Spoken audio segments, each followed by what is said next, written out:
We could give you a label. We could give it to Esther too. And we don't want it to be the label that either one of you assign to yourself, but it is the label of caring enough about how others think that you become a sort of pleaser to a certain extent. And then you get tripped up because you come to the place where you realize you cannot do enough to please them, because those who here it is, those that require the greatest effort from you to please really are unpleasable. Right. And what they teach you is tending to your own grid and letting them fill in as law of attraction brings them to you. Right. And that's something I pulled out of the racing experience, because it's, you know, it's there are great things about it, but it led me to you. So there's a lot of backwards beliefs from a lot of the guys that run those teams and so on. So it's a lot of that. I got to let that go. For example, can you rework it? As we talked to our friend at the beginning of the day, can you rework it? In other words, he said he's going to let it go, and we said, no, you're not. Oh, well, right. And you say you've got to let it go, and we say, no, you can't. Right. So rather than let it go, you're going to rework it. Well, right. What I want is, like I said, I watch the live streams and I listen to you in Washington, and you hit it right on the nose. As you said, Esther has experiences where something will happen, and it's like, God, I've been doing this too long to not be better at this than I am. Like, why should I know from listening to you for the last 7 years the natural laws of the universe, and I know how consistent they are. Especially the experience seeing Esther the other day is obviously validation that I know what I'm doing. But because she wasn't there long. Right. It was a moment in time, and you can't orchestrate that, as you said, with action. So that experience lets me know that I know what I'm doing, and then you go back and you have what do you want to call it? It's like you go... What do you want to call it? A contrasting moment? A catalytic moment? It's like a relapse. It's like I'll leave it, you know... But call it what it really is. A catalytic moment, or a contrasting moment, or a clarifying moment, a launching of a clear rocket of desire moment, a beneficial moment, a beneficial experience. How is someone like you going to come to the place of clear wanting that you are achieving if it isn't for experiences that focus it into being? And isn't the whole experience part of the process of that? It is. It's just, there's this part of you. I mean, just because the golf went so well when I was younger, and then it's like this racing career, the way it unfolded and the people I met, it was like it's ease and flow. It's ease and flow. And then it's like last year, towards the end of the year, I met a really good instructor, and we moved a lot of ground in a lot of short time. In December, I get hurt. You know, I manifested an injury to my right arm, and it's where I thought I would play in tournaments on the web.com tour this year. It's like I've been sitting on a shelf. Well, no, I haven't been sitting on a shelf. I've been doing things like this, which is good. So in a sense, you can say I'm trying to tune this from the inside out, since I felt the racing experience was tuned from the outside in. So I got that. Part of it was, but you got hold of it and began doing it from the inside out. And what does an injury tell you anyway? What does it tell you?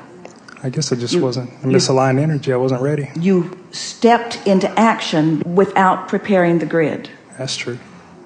So isn't that just a wonderful thing to acknowledge?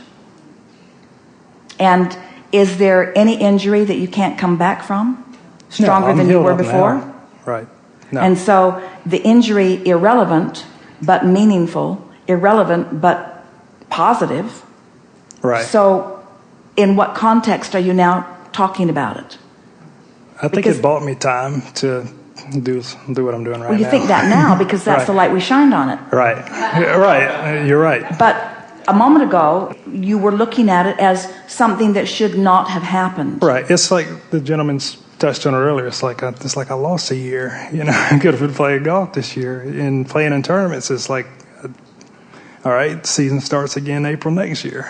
So well, what we notice about things like that is that, and you already acknowledged that there is advantage to it because you're doing other things. Mm-hmm. But if you can acknowledge, come to understand, accept, and then practice the knowing of it, that there is never a step backwards. There is no regression. There is never a step backwards. There is never a step backwards. It's all motion forward.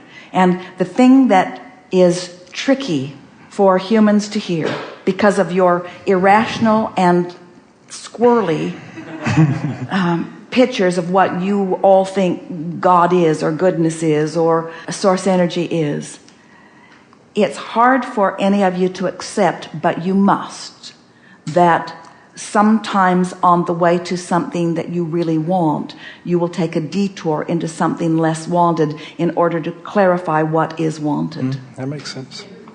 The best way we ever said it is, sometimes on your way to something really good, you go through a neighborhood you're not all that happy being in. Right. But it's all part of the clarifying process, and without it, you wouldn't be Makes who you you more are. sure of what you want. And you discover that in hindsight all the time. But when you have the ability to have the foresight of that, that's when all moments are good, no matter what. Right. Okay, so just to retouch on what you just said, as you say, so let's say we leave this, we're all going to be really feeling good when we leave here on Wednesday. And so you go back home and you feel like, well, man, and something happens. You didn't go backwards. It's just, that was contrasting from the new place.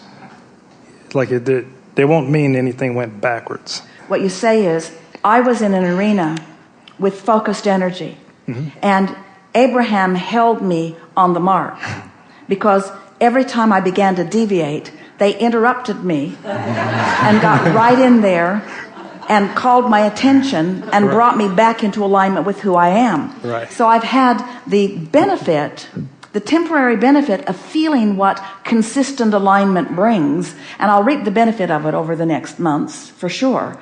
But I also now am going to feel the contrast of what that constant alignment feels like and what it feels like when I slip from it. Right. In other words, you all, frankly, are more likely to be in alignment with who you are under these conditions because we are holding the room.